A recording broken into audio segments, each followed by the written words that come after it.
गौवा के जुटे नर नारी हवन हुए हमारी दुआरी। गौवा के जुटे नर नारी हवन हुए हमारी दुआरी। हमारी दुआरी हाँ हमारी दुआरी। गौवा के जुटे नर नारी हवन हुए हमारी दुआरी। गंगा से जल भरी लावे ससुर जी। गंगा से जल भरी लावे ससुर जी। लावे ससुर जी लावे ससुर जी। कलसा भरे परिवारी हवन हुए हमारी दुआरी। कलसा भरे परिवारी हवन हुए हमारी दुआरी। गौवा के जुटे नर नारी हवन हुए हमारी दुआरी। गौवा के जुटे नर नारी हवन हुए हमारी दुआरी। गैया के घियना ले आवे जे अट जी। गैया के घियना ले आवे जे अट जी। लावे जे अट ले आवे जे अट जी।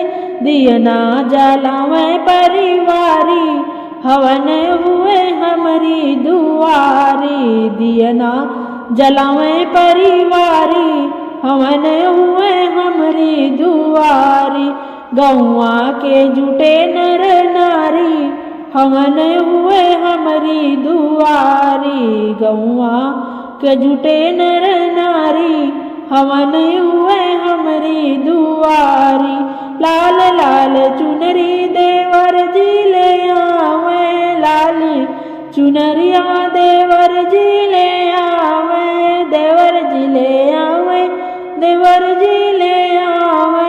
चुनरी चढ़ावे परिवारी हवन हुए हमारी दुआरी। चुनरी चढ़ावे परिवारी हवन हुए हमारी दुआरी।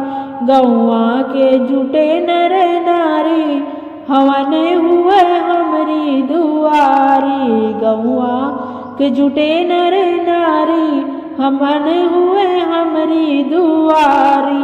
चंदन की लकड़ी सजन जी ले आवे। चंदन की लकड़ी सजन जी ले आवे।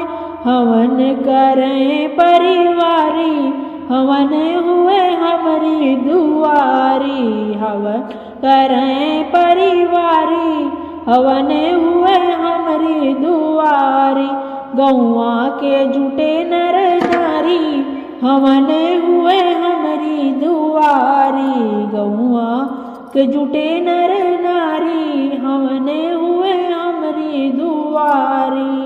जय माता दी दोस्तों, अगर आप लोगों को मेरा हवन गीत अच्छा लगे मेरे चैनल को लाइक करें, शेयर करें, सब्सक्राइब करें और कमेंट करके बताएं कैसे आप लोगों को गीत पसंद आते हैं। मैं उसी प्रकार के गाने आप लोगों के समझ प्रस्तुत करने की कोशिश करूंगी। धन्यवाद दोस्तों।